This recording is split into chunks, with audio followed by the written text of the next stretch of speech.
Welcome to another episode of Below Decks. You mean actually the above decks? Well, Bill, there's another deck above us, isn't there? Well, that's true.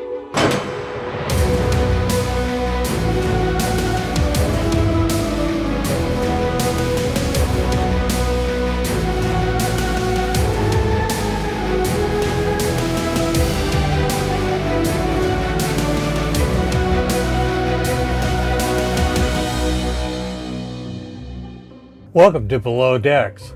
And behind communication lines. Back in the day when the Yorktown was active, communications were completely different than they are today. Technology was primitive compared to today's technology. As a matter of fact, there's more technology in this smartphone than there is in this whole ship.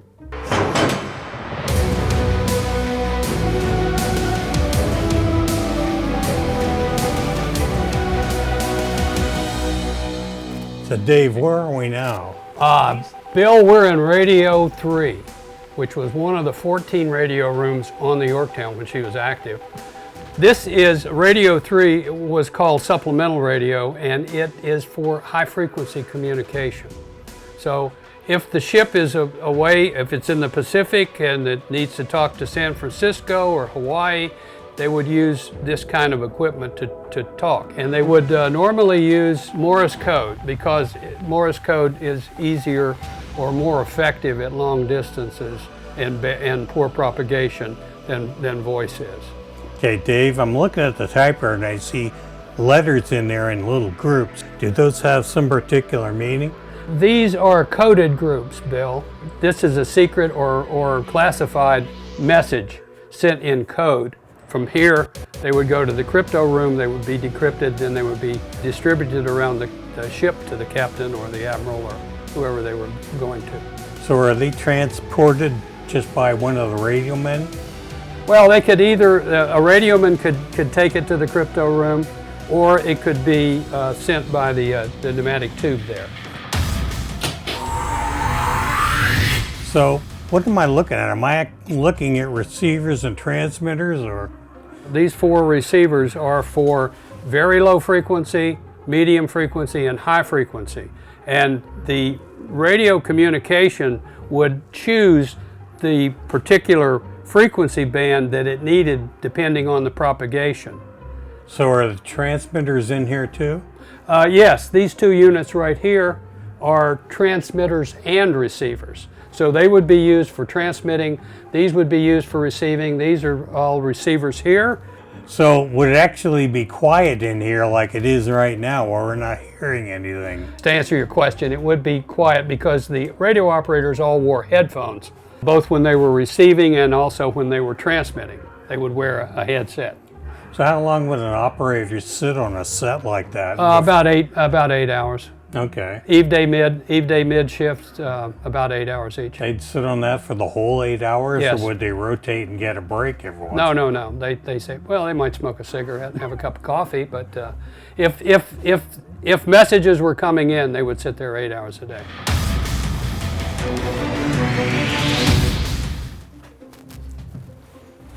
Just one of your friends? This is a pretty interesting place. Where are we now? We're in the ETN shop, Bill. This is where the communications equipment would be brought to be maintained, to be serviced. You see all the instruments here that they would use. You see the replacement parts that they would have on hand. The ETN rating was electronic technician radio or communication.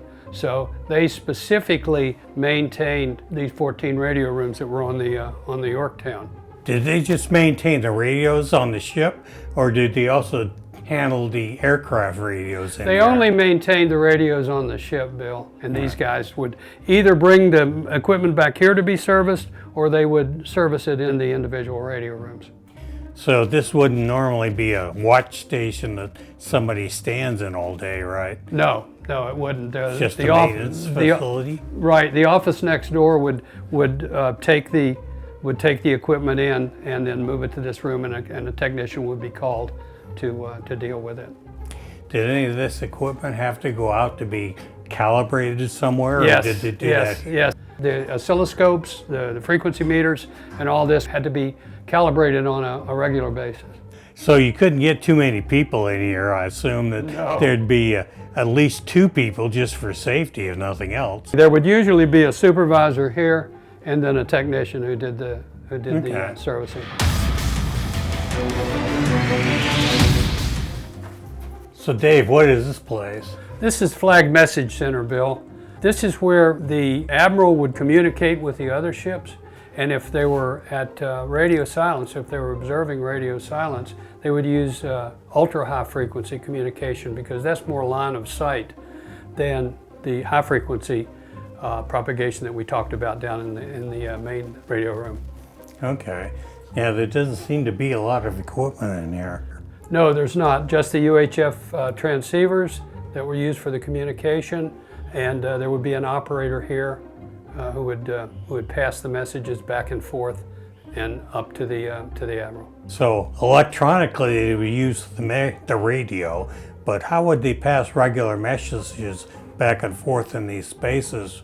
Once the message came through, the operator on duty here would type up the message, and then he would put it here and crank it up, and it goes to the admiral. Goes up. And so it comes up here, Bill, to the admiral's bridge, where it's taken out for the admiral to review, and then if the admiral wants to send it to the captain, he simply signs it, puts it in here, and it goes up to the captain's bridge. Oh, and these are pneumatic tubes like you might find at a bank or some Yes. other building in the commercial sector. Yes, they are.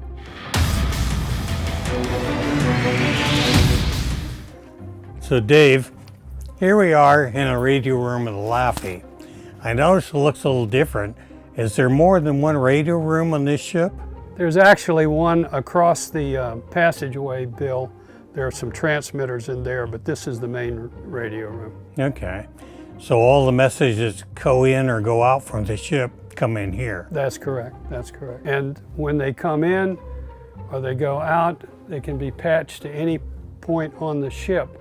This is the audio patch panel, and this is used to send signals from the radio room to any part of the ship, and for signals from any part of the ship to come to the radio room to be retransmitted. For instance, CIC. By turning this switch, we would pump audio from this receiver up to CIC. The captain, for instance, could talk to another ship by being patched in here into one of these transmitters.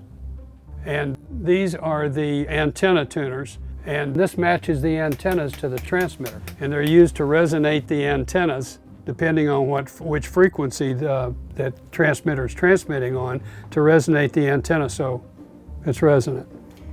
So what does resonant mean? Resonance is the point where the antenna is matched to the right frequency for the transmitter, and the maximum amount of power is transferred. So I was a resonance of an apartment complex. Is that the same thing? No, it's not, Bill. At resonance, this matches the transmitter to the antenna so that maximum power can be transferred. So it's a balanced signal. Yes, it is. It is.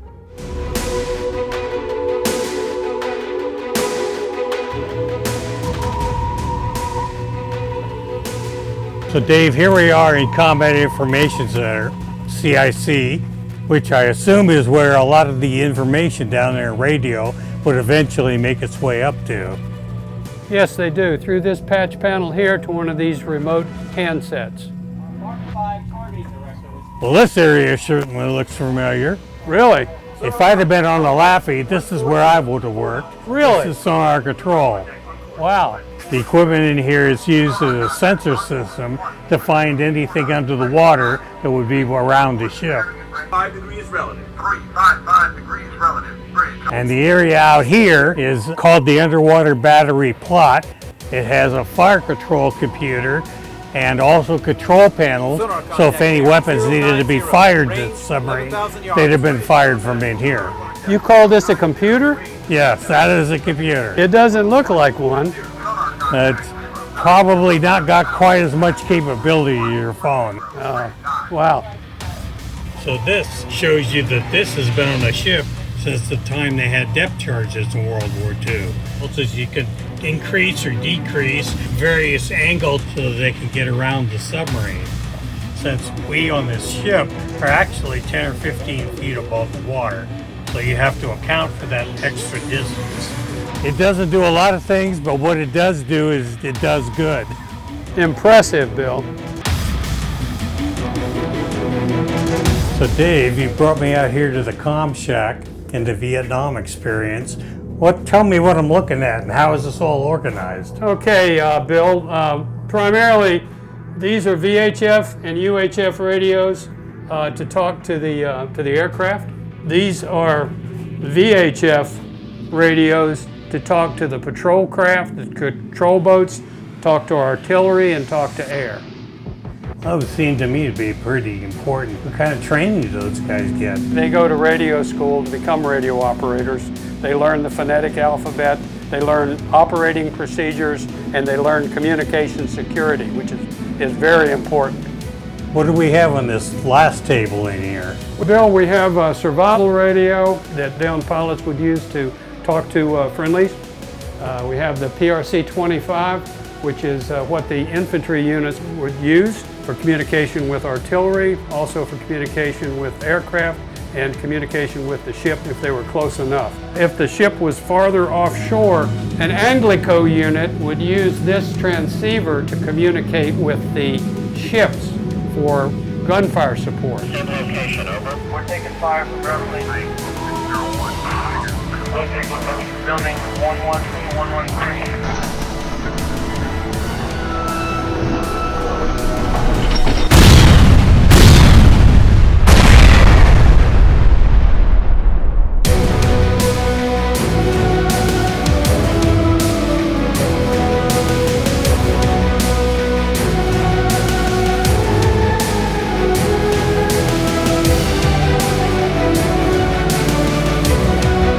Thanks for watching another episode of Below Decks.